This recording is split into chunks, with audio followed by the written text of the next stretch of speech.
1967.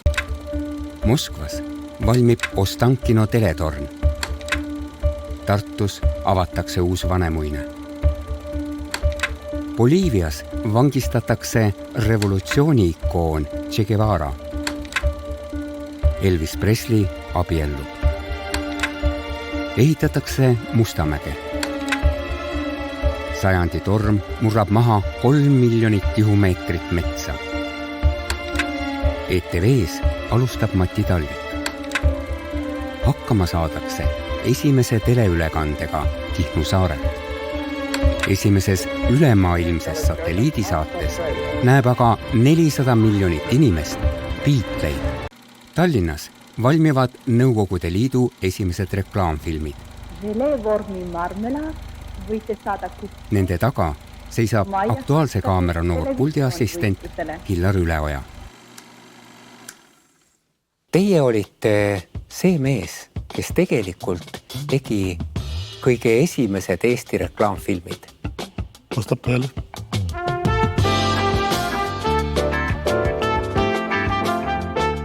Ega neid nüüd nii tohutult palju me ei jõudnud teha, kui ma ütlen niimoodi, et me tegime seal võib-olla 15 filmi. Kas te mäletate, mida need esimesed reklaamid rääkisid? Mida nad reklaamisid? Üks esimesi oli õmblusvabrik Võit. Naiste rinnahoidjad. Meil oli üks väga kena venelanna.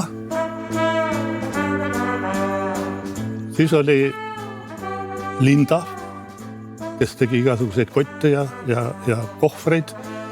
Kas see tõesti võis olla niimoodi, et teie kui Aktuaalse kaamera režissööri assistent, ikkagi Nagamann, marssisite komitee esimehe asetäitja juurde, ütlesite, et teate, siin on sellised reklaamfilmid, et me tahaks neid eetrisse panna. Ja oligi nii.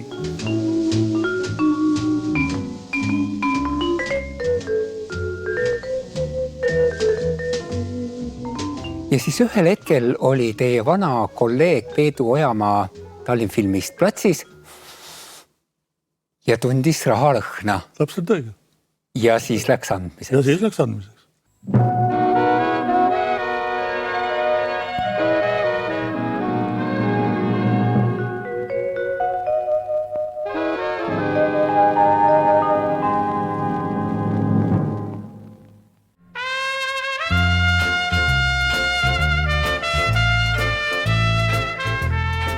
Esimesel detsembril 67 loodi kinokomitee juurde büroo Eesti reklaamfilm, esimene omataoline Nõukogude Liidus. Pisikeses üüritud toas asusid tööle 3 inimest. Hillar Üleoja, raamatupidaja Helga Tipner ning Tallinnfilmis ringvaatekroonikaid toimetanud Peedu Ojamaa. Häda oli sellega, et nad tegid, aga nad ei jõudnud nii palju teha, kui neid taheti. Ma mäletan, et samad Linda kotid, need olid tolle aja kohta ikka täiesti popid. Väljamaa pealt olid nagu kopeeritud ja tekkis selline asi, et nii kui seda näidati, kohe tekkis, et kus neid saab, eks ole. Mida te näitate, kui ei saa?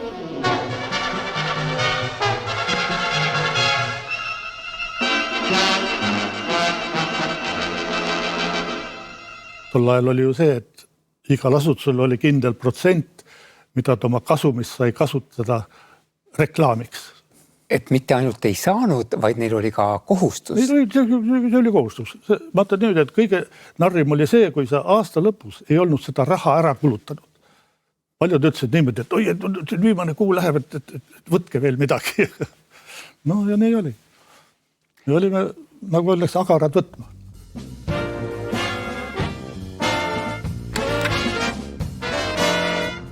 Detsembri paiku, olime paarkümmend päeva ainult tööl olnud, andsime eetrisse esimese meelelahutusliku saate siis Must käsi. Nimetatud saates reklaamisid Karl Kalkun ja Rein Karemäe mängulises vormis Flora kodukeemiat. Terve Usaks Kikerpuu orkester mängis siis vanglas, olid tribulistes riietes ja trellid ümber ringi. meie asi läks täiesti korralik. Peedu ilmselt oli mingisugune niisugune ratsionaalne geenius või niisugune romantiline ratsionaalne geenius, et ta oli väga tugev niisugune veenja keskkomitees, ta oli ilus poiss, soliidne mees, tahtis nagu majandust arendada, kellel selle vastu võis midagi olla, eks ole, mingid uued ideed ka ja uut tuli nagu toetada ikkagi ja ilmselt see mingisugune kompleks isikuomadustest ja tolle aja niisugusest ikkagi tundest, et sellest surutisest tuleb kuidagi ennast välja vingerdada, vähemasti majanduslikult, kui ideoloogiliselt ei saa. Et ilmselt selle pealt, et poisid teeme ikka kuidagi oma asja, Познакомьтесь, главный редактор эстонского рекламфильма Педо Оема. Сколько фильмов вы уже сделали? До сих пор мы сделали 170 рекламных фильмов и 22 телевизионно-рекламные передачи. Каждая передача 30-45 минут. И что сейчас у вас в плане? Сейчас в плане поехать в Москву.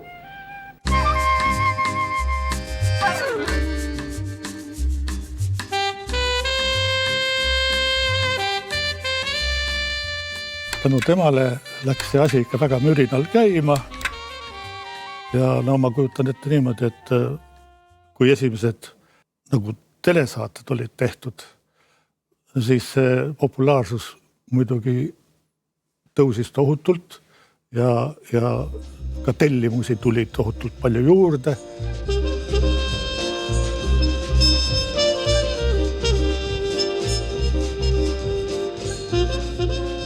Kuu aega hiljem saadi hakkama tolles ajas pompöösse aastavahetuse otseülekandega Lillepaviljonist.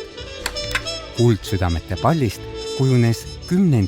glamuuriüritus, kuhu toonane Eesti eliit kibeles rohkemgi kui täna presidendi vastuvõtule. Need olid niisugused peod, nagu me olime, ma ei tea, näinud Soome televisioonist või Hollywoodis, kuhu kõik tulid, eks ole, lasid õmmelda selle jaoks eri tualette. Ja seal mängisid kukerpillid siis hommikuni tavaliselt ja seal oli loterii ja kõik, kes sai sinna kutse, see oli juba niisugune kõva mees. Мой приятель – хоккеист. Но, как ни странно, я до сих пор не знаю, что он предпочитает – хоккей или плавленый сыр. 1968. aastal valmis ERFi büroos juba 127 reklaamfilmi.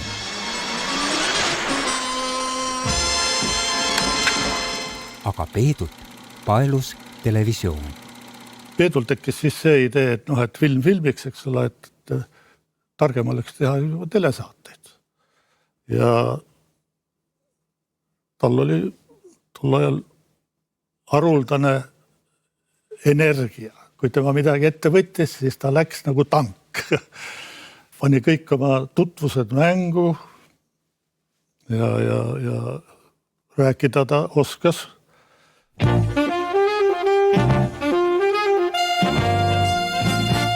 Toonased ERFi toodetud saated olid Rein Karemäe Maiasmokk ning Valter Ojakääru Seda teist ja kolmandat. Tõeliseks täheks tõusis aga horoskoop.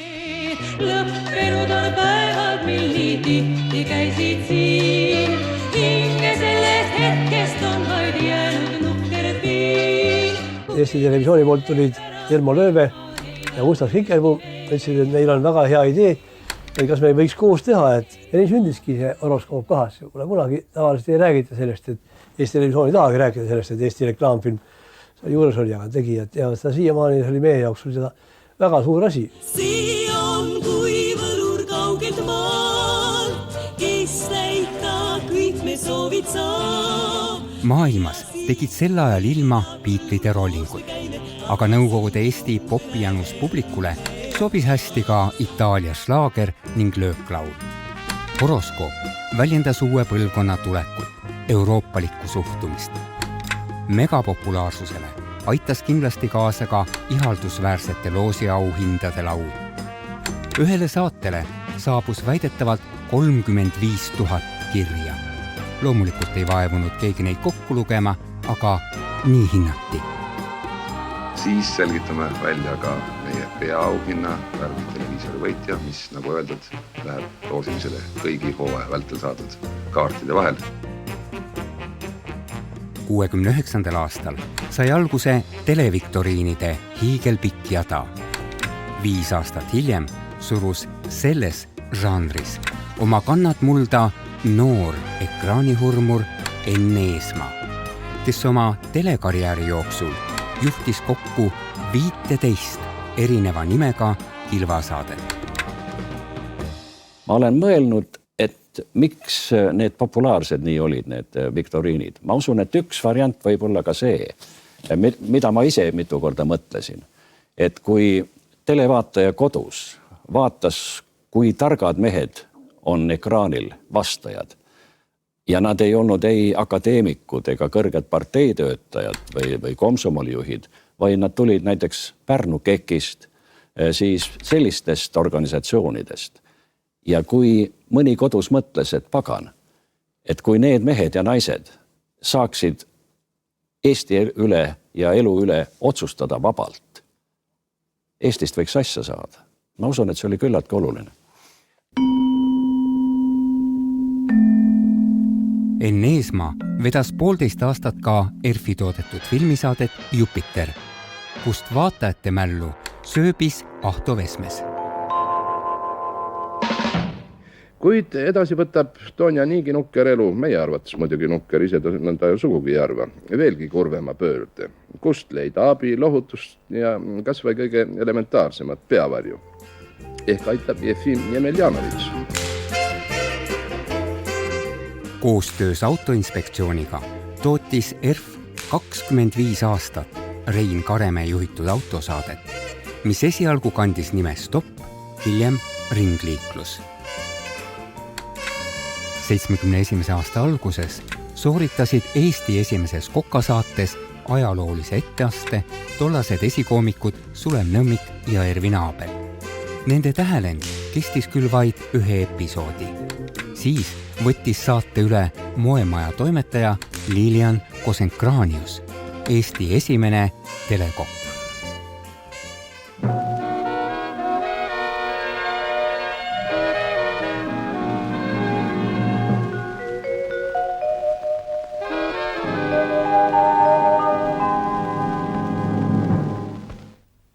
Lugupeetud vaatajad, tänase pühade eelse saate oleme kokku seadnud jällegi teie soovide põhjal. Ja põhiliselt tuleb juttu 2 teemal. Kuidas katta lauda pidulikul puhul ja mida anda pühade lauale. Me tegime paljude inimestega proove ja kes rääkis sellel käed jäid seisma või kellel käed liikusid, siis jutt jäi samaaegselt seisma. Ja Kosenkranius oli aga ainus, kes kenasti vahetpidamata jutustas ja samaaegselt käed tegutsesid köögi vahendite ja potsikutega. 14 aasta ja 700 saatepikkune Vaata kööki oli mitte ainult koka, vaid ka elustiili saade, kus õpetati lauakatmist, käitumist ning etiketti. Mis ime läbi suutis Peedu luua sellise organisatsiooni, mis tootis tol ajal väga suure osa Eesti televisiooni saadetest? See oli tegelikult ime. No ta on selles mõttes ime, aga vaata, nõukaja ime oli see, et tegelikult oli see, et akent ei pandud kunagi täiesti kinni. Ei kleebitud selle talvepaberiga niimoodi üle, et üldse õhku sisse ei saaks. Alati tuli luftaken natukene lahti jätta. Keegi pidi saama värsket õhku. Muidu see süsteem oleks kukkunud kohe. Aga ja ilmselt Peedu oli see väike lahtine selles vallas, millest me räägime, eks ole, meedia siin, kommunikatsioon, reklaam, majandusettevõtted, oli seal see väike luftaken, kus ta sai võimaluse tegutseda. –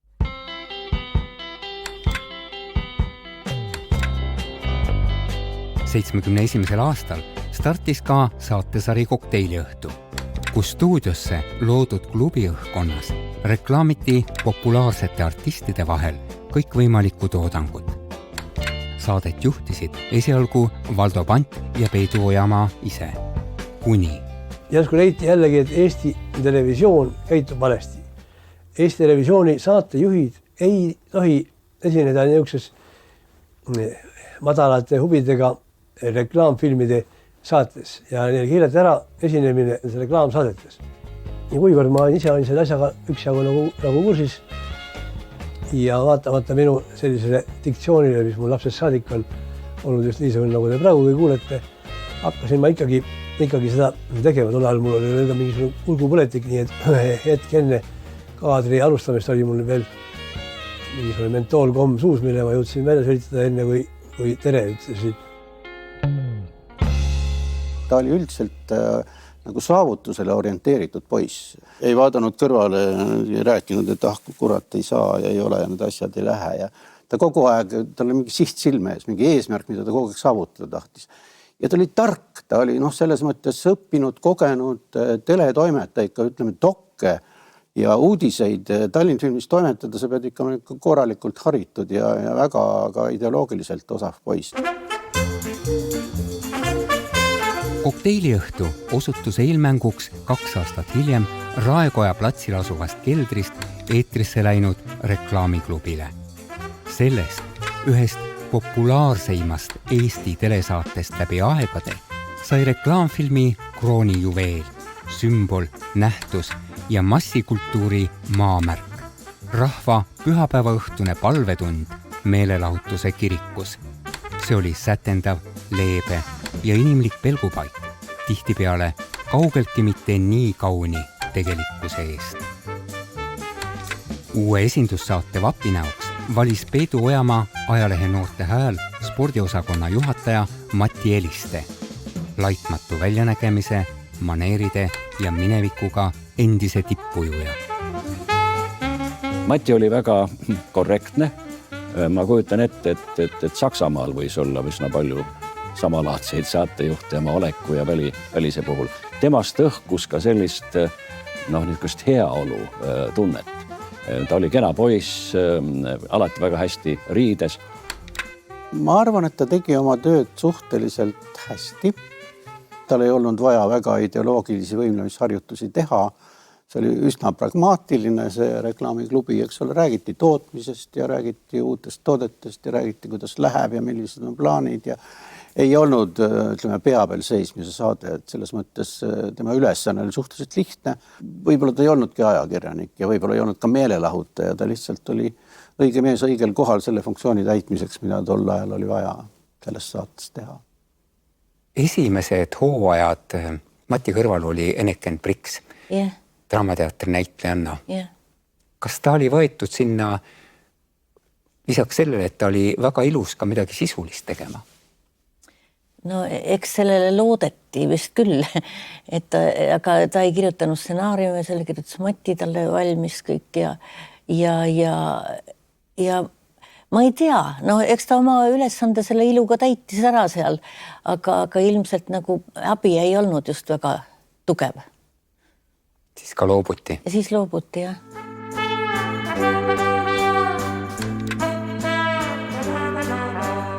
Kui ma vaatan näiteks reklaamiklubi tagantjärele, et kuidas moodi seda üldse saadet tehti või kuidas see saateni jõuti, siis tegelikult oli seal ju geniaalne idee, eks ju, moodustada selline rahastajate grupp.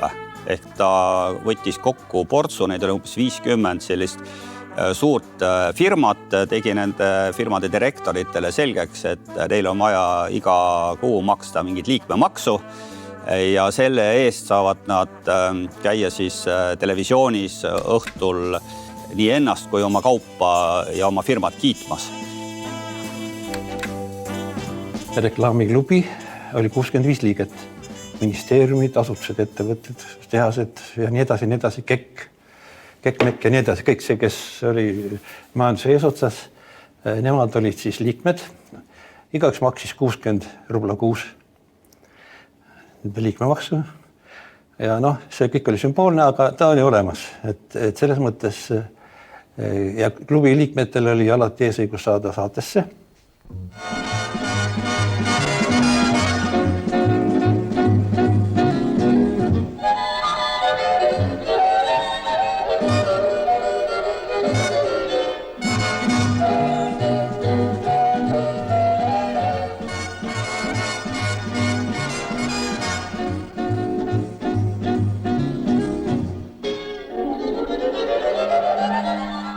need ettevõtete direktorid tegelikult seal iga õhtul siis ju käisidki kordamööda seal laua taga, nad ei olnud suuremad sorti kõnemehed tihti, pobisesid seal siis oma vuplitest ja kommunari kingadest, eks ju. Aga tänu sellele saadi tegelikult nii sellele saatele rahastus, mis oli oluline, sest see ju ikkagi tuli inimestele palka maksta esinejatele ja nii edasi, kui samal ajal saadi ka nagu selline ettekääde, miks sellist saadet on üldse vaja? Tol ajal oli ju see, et igal asutusel oli kindel protsent, mida ta oma kasumist sai kasutada reklaamiks. Ja miks mitte seda kasutada, kui ise ka sinna siis nagu öeldakse tulla ekraanile ja rääkida targa näoga, et me tegime seda ja me oleme teinud seda.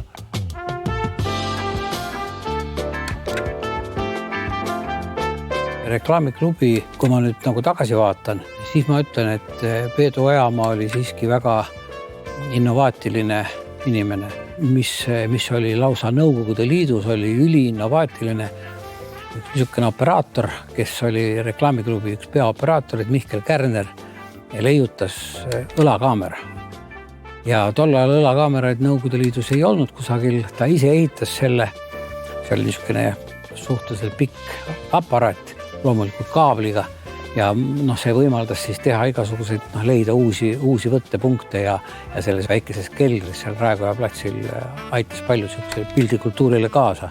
Ja reklaamiklubist on üks asi, mis ta kindlasti aitas Eesti televisiooni tehnilisele arengule kaasa ja aitas kaasa muusikalisele arengule. Need reklaamiklubi tõi, ütleme, muusikaliselt hästi palju uut muusikat. Eesti televisioonis oli veel viimase ajani fonoteegis eraldi riiul, kuhu oli peale kirjutatud Eesti reklaamfilm. Ja Peedu Ojamaa kutsus ellu Kukerpillid, nende esimene saade oli 1. aprillil 1972. Tee tuleb vastu peiareid, vaid mööda minnes mina seiran neid, kuid pole sul tarvis teada, mida ma teen. Tordilõik ja veeniklaas, need teigutuses kõigil käest, pole sul tarvis teada, mida ma teen. Hoian kõik endale, sest pole sul tarvis teada, mida ma teen. Hoian kõik endale, sest pole sul tarvis teada, mida ma teen. Ja üldse üks selline vaal, millel see populaarne saade seisnes, oli populaarne muusika ehk tolleaegselt siis kõige popimad, ma ütleksin niimoodi mainstream artistid, sellepärast ega mingeid käredaid bände sinna saatesse ei lastud, seal olid ikka sellised mahedama poolsed popartistid, kes laulmas käisid.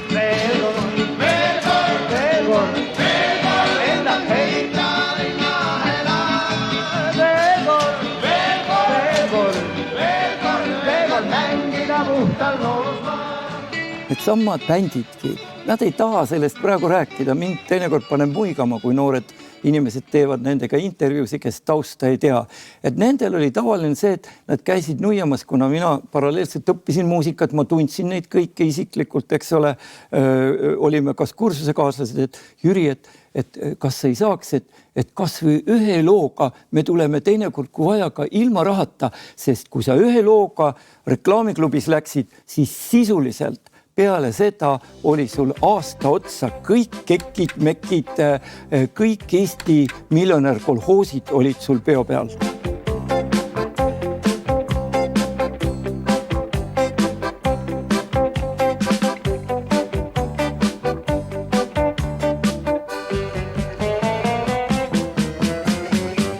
Siis ükskord, kui ma tahtsin, et seal saates esineks minu suur lemmik Ruja, siis Ruja oli teinud just uued laulud siis Salve ja ma tahtsin, et nad ilmtingimata laulaksid siis minu Ruja lemmiklaulu, mis on üldse nende kõige parem laul, mille nimi on loomulikult Tule minuga sööklasse. Ja siis olingi kokku leppinud, et see laul tuleb ja saatsin need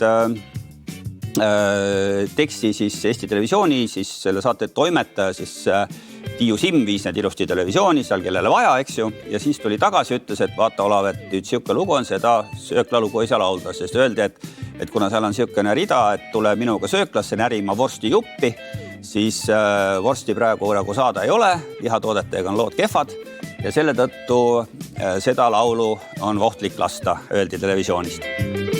Tule minuga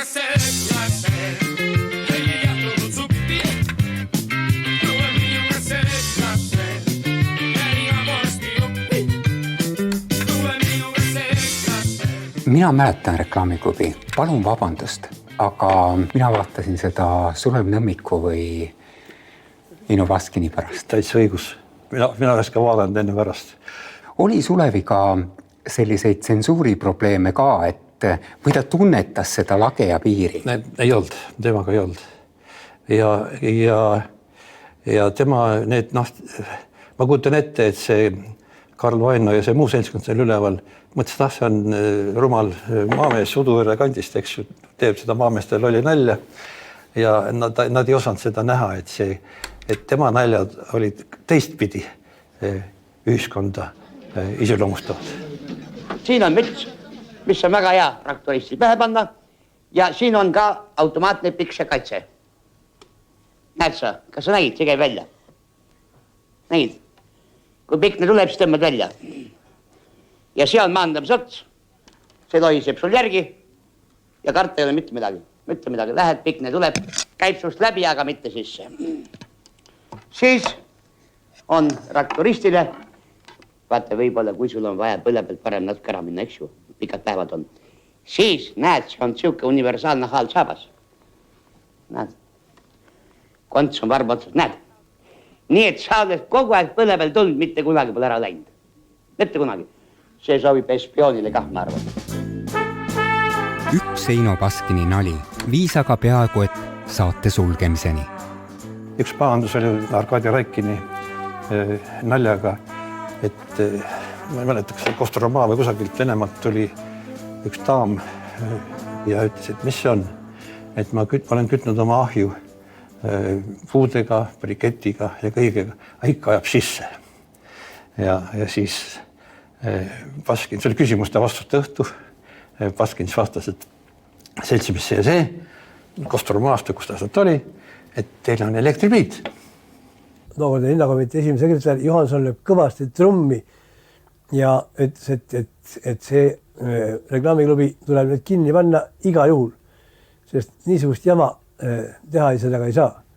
Saadet kinni panna oli mõeldamatu, nad arutanud seda, see on mõeldamatu, et rahvas tuleb võib-olla tänavale kohe, sest et see on nii armas saade. Ma ei tea, kas selle pärast, aga me ilmselt paljude asjade pärast teatati Baskinile, et sul on juubel ees, aga sina mingit aunimetust ei saa. Et ära loodagi.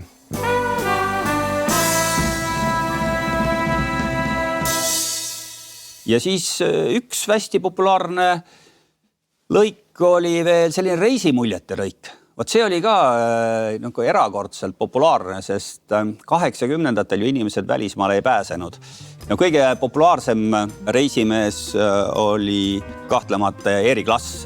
Eeri Klass oli suure teatri balletiga Jaapanis. Tagasiteel nad olid Filipiinidel. Ja siis Markuse abikaasa oli kultuuriminister. Korraldas neile vastuvõttu seal kusagil. Ja Eeri räägib, et ma räägin, mida see saates välja nägi.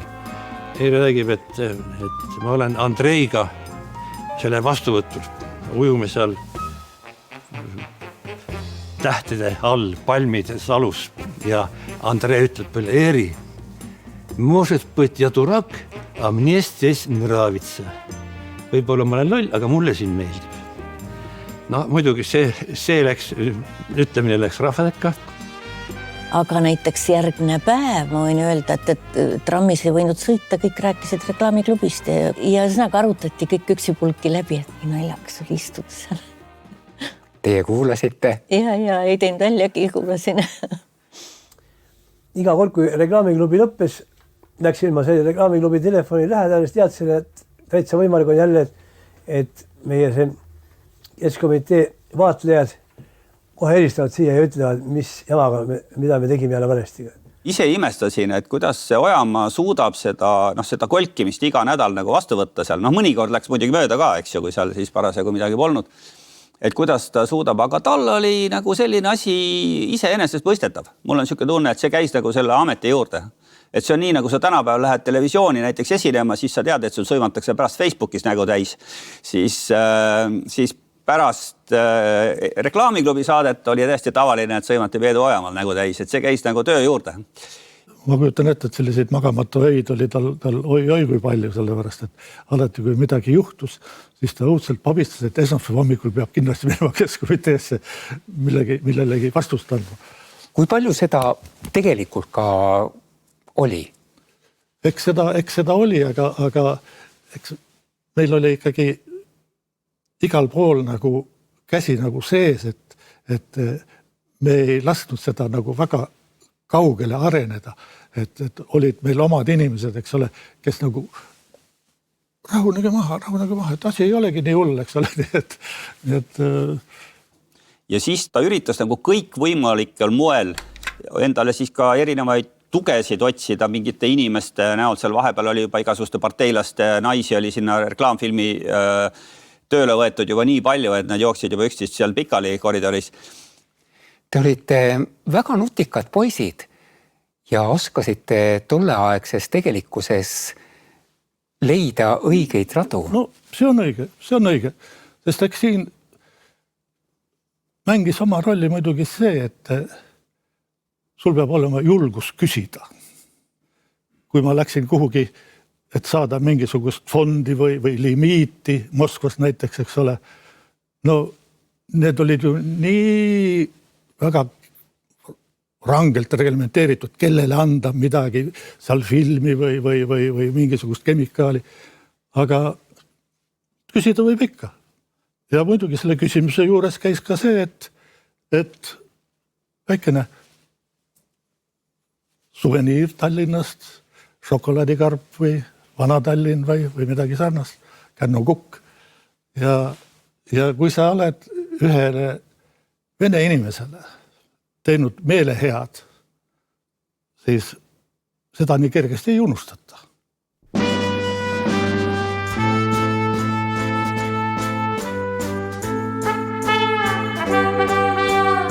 Kui seesama Ostankino tuli siia, minule anti käsk, et Jüri, et vaata Tallinna lähedal mingi Soome saun, aga see oli talvine aeg ja siis me lõhkusime jäässe augu, need vaatasid ja siis öö läbi nad käisid seal augus, meil oli tükk tegemist, et neid välja saada ja siis, kui nad hakkasid siit ära minema, siis me olime Viru varieteesse nad viinud ja siis, kui nad hakkasid ära minema, nad olid muidugi parajalt veel segamini ja siis nad ütlesid, et ja noh, see oli vene keeles käis jutt, et esimene ime, et perve judo, eto finskaja panja, et Soome saun.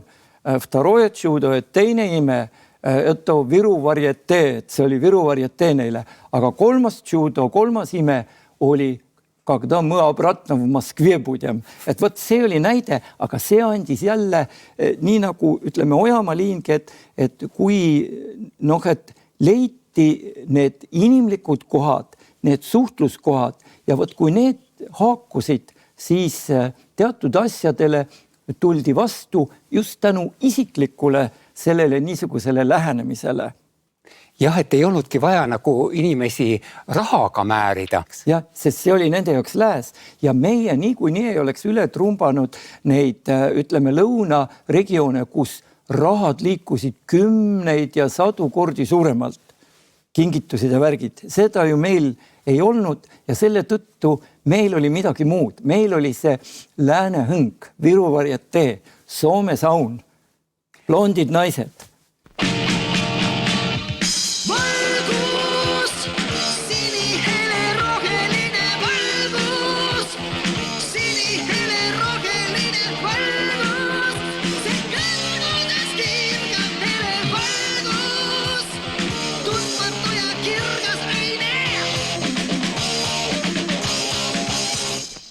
Oma raamatus kirjeldad sa oma esimest palgapäeva Eesti reklaamfilmis.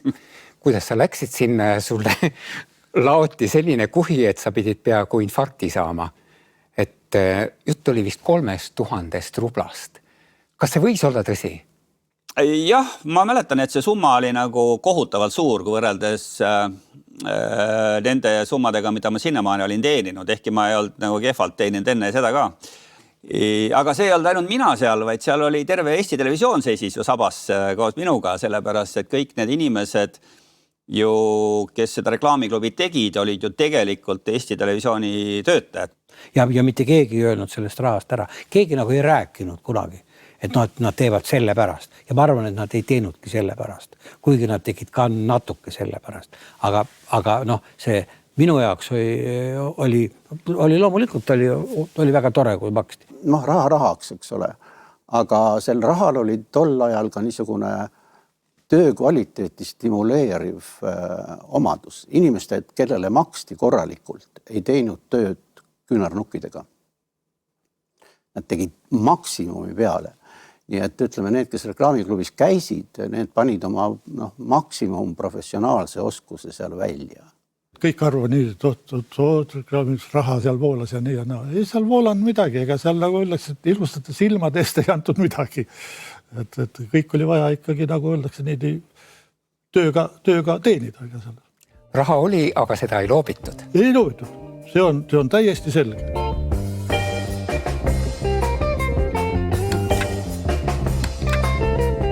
Reklaamiklubi kui toonane popp- ja massikultuuri majakas sai nahutada mitte ainult ülemustelt, vaid ka tõsiusksetelt kultuuriinimestelt.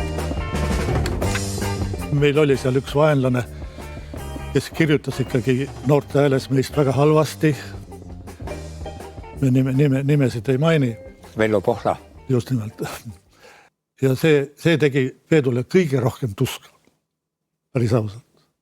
Ta oli täiesti endast vahest väljas, et kuidas niimoodi võib ja kuidas niimoodi võib. Ega Pohla muidugi midagi valesti ei kirjutanud.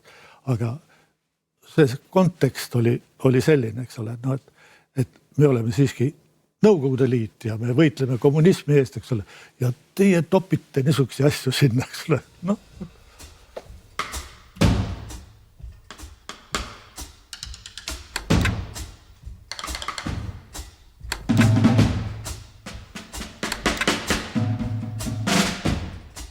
Ja ühel hommikul järsku helistavad mulle trükitöölised ja ütlevad, et teate, mis meie armas reklaamiklubi on nüüd lõppenud, et see pannakse kinni. Sirp ja Vasaras on terve lehekülg või 2 on ära trükitud Pohla lugu, mismoodi see kõik tuleb ära lõpetada. Saatsime takso kohe järgi, taksojuht tõi sealt meile koopiad, helistasin välja selle ja ütlesin, kas siis nüüd tuleb ära lõpetada kogu tegu, kui Mjõuke tellija julgeb, tehasdirektori julgeb niisugusest urkast veel tellida reklaamfilme, kes on põllu alla pandud ja nii edasi kõik sellega. Et Pohla, see on teie töötaja, tegi seda ja muretsege, mitte midagi ei juhtu, kui keegi tõmbab tagasi reklaami tellimise, ütelgi mulle, ma helistan ise sellele direktorile, ütlen, võib edasi tellida reklaamfilme, aga ma ei saa nii ka minna, et ütelda nüüd ära nüüd enam midagi kirjuta, las kirjuta. Et midagi juhtu sellega, see ilmus. Ja üks neid kriitikuid oli ka Kalju Komissarov ja siis võttis Peedu ühe reklaamfilmi, kus Kalju Komissarov oli vilepilli puhunud fakiirina ja lasi seda panna järjest. Oli. Et ta oskas asju ajada. Ja. Nii kaua, kui Komissarov tuli paluma, et... Ja, lõpetage ära.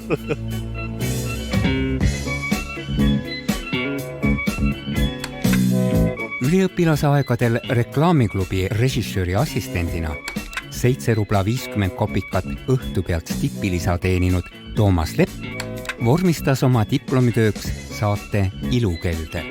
See oli reklaamiklubi paroodia. Reklaamiklubi oli muutunud selleks ajaks, see oli 77 lõpp, oli muutunud nagu iseenda mõtte vastaseks. Ta sisaldas kõike, mis oli väikekodanlik, mis oli, inimesed käisid seal genitlemas. Ta oli tegelikult ju sisutühi saade. Ja kui saade valmis sai, ma mäletan siin samas monitoride juures, kui seda vaadati läbi, siis see võeti väga hästi vastu, inimesed naersid kõik ja parajasti olid seal Juhan Viiding ja Tõnis Rätsep, kellele siis see saade väga meeldis ja siis tulid mind nagu kättpidi tänama ja selles mõttes nagu õnnestus. Täna, kus on meie 11. tööaasta esimene tööpäev, võime väita, meil on selja taga ligi 2000 reklaamfilmi valmistamise kogemused. Me oleme reisinud nende 10 aasta jooksul kinokaameratega läbi peaaegu kogu maailma. Meie film on demonstreeritud kõikides riikides ja ikkagi, kui joone alla tõmbad, siis leiad jällegi, et midagi tuleks edaspidi muuta. See maailm, see miraaž või illusioon, mille reklaamiklubi pühapäeva õhtuti inimeste ette lõi, see oli ju tegelikult muinasjutt. See oli ju tegelikult vale. Seda tegelikkuses sellist elu ei olnud. Ma arvan, et sul on õigus, et see oligi niisugune la dolce vita, magus elu. Ma ei arva, et see oli täiesti nihestatud pilt, aga jah, ütleme, see oli televisiooni müstika suuresti niisugune ilustatud tegelikkus, mitte meelega ilustatud tegelikkus, vaid lihtsalt näidati selle tolleaegse ühiskonna nii-öelda mõistuse pärast ja parimat poolt. Aga muidugi ei olnud see päris elu, see on täiesti arusaadav, eks? Inimlaps siin päikse all, kuna meeles pease viis, õige mõtte hea idee, kindlasti sa leiad siis, mis toob jõudu reipust hinge, kusutab ja maandab pinge, vastus üks saab olla siin, jäätis pingviin. Ma arvan, et mida aega edasi, seda rohkem mulle ei istunud selle saate selline väga kuidagi leebe, genitlev, takkakiitev sükene stiil või kogu see värk, see oli selline väga küll populaarne ja rahvalik ja seal oli kindlasti oma häid hetki ja põnevaid rubriike või selliseid momente. Aga kuidagi pidi see selline moosine, selline takkakiitmine ja kuidagi pidi selline moosine meeleolu minusugusele rokimehele käis lihtsalt kuidagi pidi närvidele. Mingisugusest ajast tulis juba sellise, ütleks niimoodi, et nüri kohustusena. Ja siis ma hakkasin salamahti juba ka sinnapoole vaatama, et äkki ma saaksin sealt see kuidagi tulema.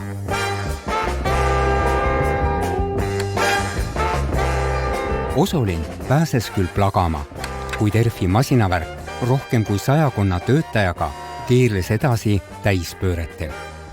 Korraldati purjeregatte ja rallisid.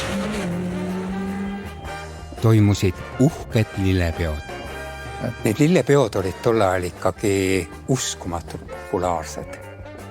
Jah, minu käest on küsitud, mida? Küsitud, mis oli kõige raske. Ja vastus on see. Finaalipiletite jagamine. 4006 kohta. 4006 kohta ainult.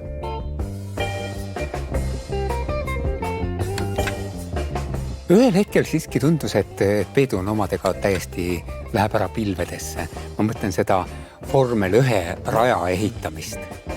Oli see tõsine asi? Ma mõtlen selle asja kohta niimoodi, et seal oli üks niisugune noormees.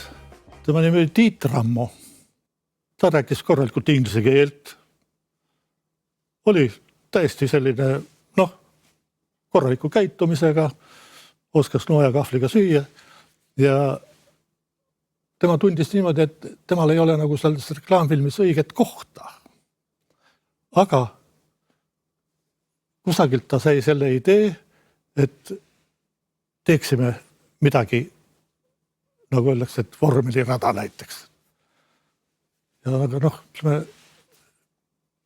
see väikene säde, see hakkas kohe põlema Peedu peas, eks ole. Ja nii ta läks, eks ole, et seda rada ju hakati ehitama sinna Maardu külje alla, eks ole. Ja enne kui me tänane saate hakkab lõppema, veel mõni sõna sellest, mis uuel nädalal ootab meid.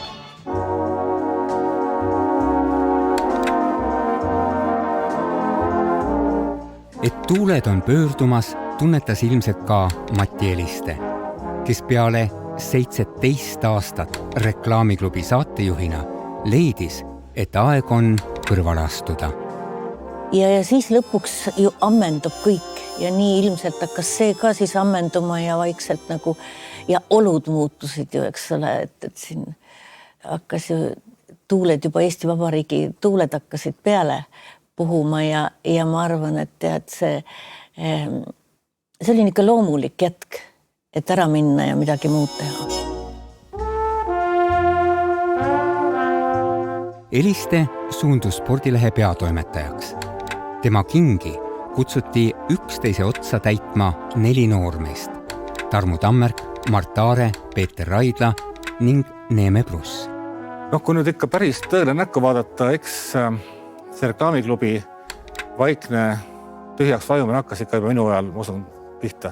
Ma usun, et Mati Eliste, kes oli ikkagi selle saate looja ja selle saate nägu, kui tema lahkumisega reklaamiklubist küllap siis hakkas see asi juba siis muutuma, kui mina selle üle võtsin ja siis ka, mis peale mind tuli ja kes peale mind tulid. Et ma ei püüa küll väita, et ma oleksin nüüd väga Mati Eliste kingadesse sobinud selles mõttes, et ta oli Mati Eliste ja ta oli reklaamiklubi ja kõik tööd peale teda, olid teised inimesed. No ma arvan, et Eesti reklaamfilmile sai saaduslikuks see, kui selline sotsialistlik süsteem nagu laiali vajus. Et kui reklaam, mida nagu sotsialistlikus süsteemis tegelikult vaja ei läinud või see reklaami mängimine nagu ära lõppes. Et selles mõttes, et ühel hetkel liikusid nagu asjad nagu tegelikult õigesti nagu paika, eks ju. Ettevõtted vaatasid, et mul ei ole vaja enam oma reklaami toota, kuna mul üldse pean vaatama, kuidas ma siin ellu jään, eks ju. Ja selles mõttes kogu see mudel, mis oligi tegelikult mõneti selline sotsialistlik või ehkki sellise kapitalistliku väljundiga, eks ju, kõrvale, siis põhimõtteliselt see kaardimajak lihtsalt kukkus kokku.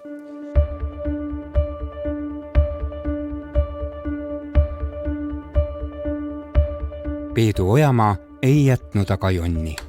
Ja siis tal tegi selle sama mõte, et ta korjab jälle need mingid tüübid kokku ja hakkab jälle seda sama asja edasi tegema.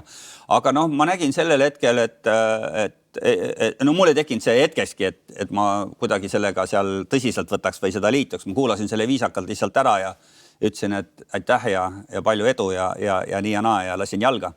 Sest see kõik oli juba teine aeg. Ja siis koer ka. Nii. Tulge nüüd ise ka pildi peale. No nii, nüüd oleme kõik pildi peale. No nii, pilt on juba tehtud ja paistab, et selle uue valitsusega tuleb samasugune segadus nagu selle pildi tegemist. Kui me nüüd paljastaksime tegelikult selle tausta, mida te mõtlete selle all? No ja seda peaks küsima autori käest. Kui Hendrik Norman oli tolleks ajaks juba kogenud eetrinägu, siis nii Kiura Aarma kui Hannes Hamburgi jaoks oli õhtu reklaamiklubis saatejuhina teledebüüt. See oli asjade täiesti loomulik kõik, olid 90-ndad. Ma olin täisealine, äsja olin saanud 18-aastaseks.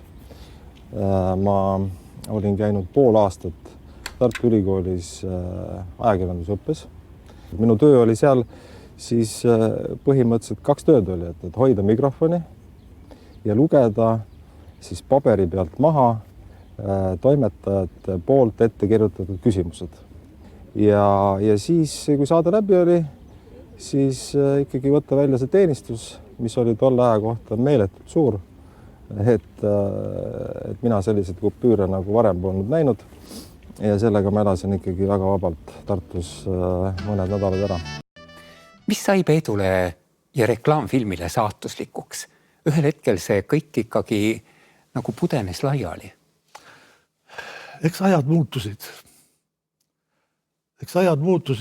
Ja uusi ideid nagu enam ei olnud. Ja vanad ideed enam ei töötanud.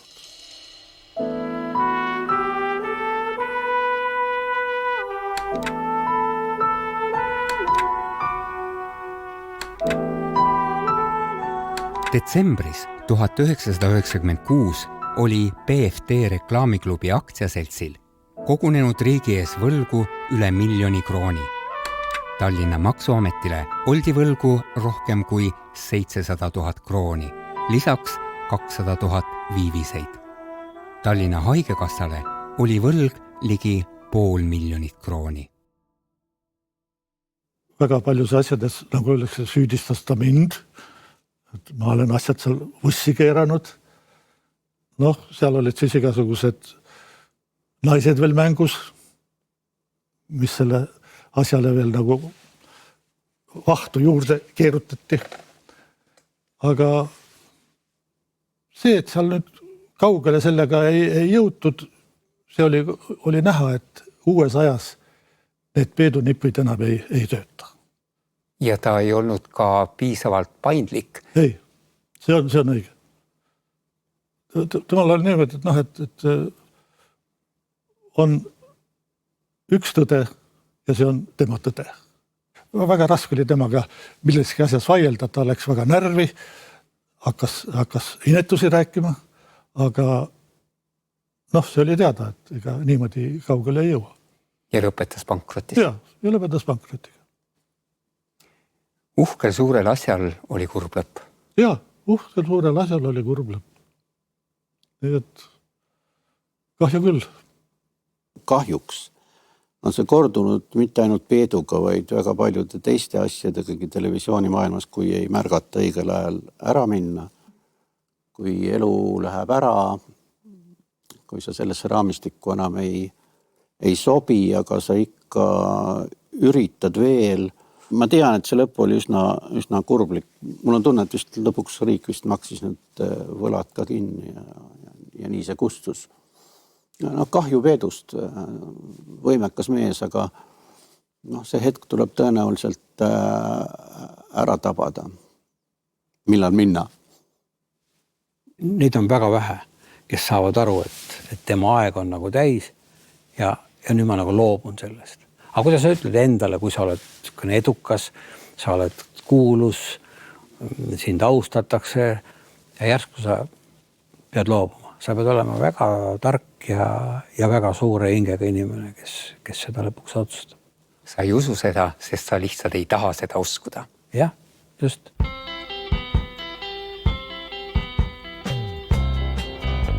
Nii et lõpuks võib öelda, et meist jäi 3 maja Raekoja platsile üle 300 reklaamiklubi saate, circa 2000 reklaamsaadet, 5-6 000 reklaamfilmi, 10-11 000 raadioreklaami saadet, mitusada audiovisuaalset programmi,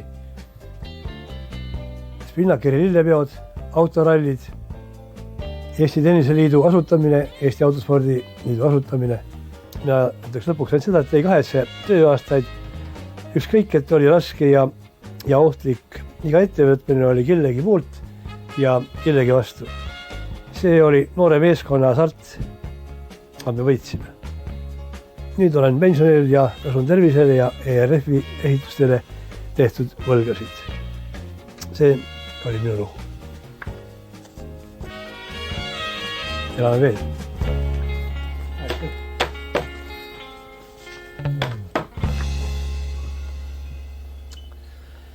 Nii ta oli.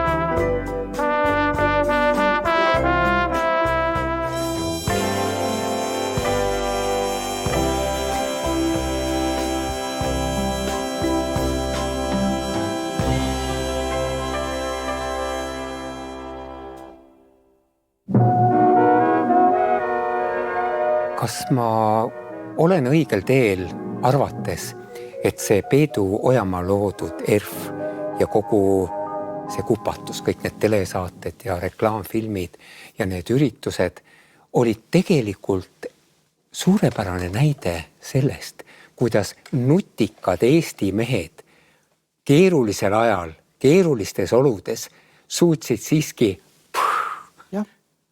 Jah, ei, ma arvan, et sa oled õigel teel.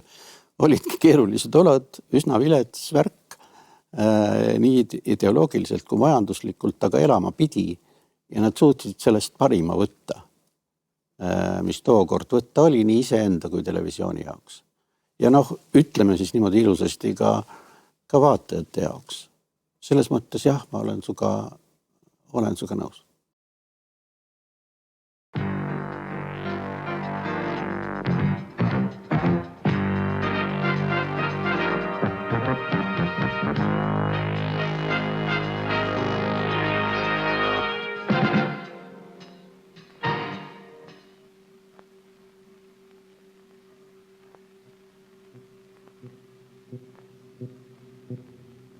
Gaasi vanniahju kasutamisel tekkinud õnnetuste põhjuseks on ummistunud suitsulõõr.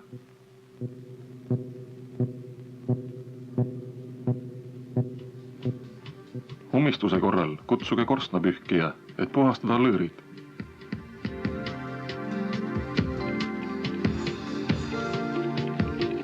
Värske õhu juurdevool olgu pidevalt tagatud.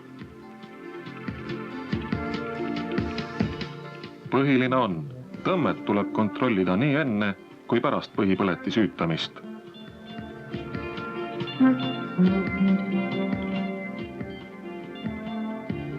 Meil on nüüd selge,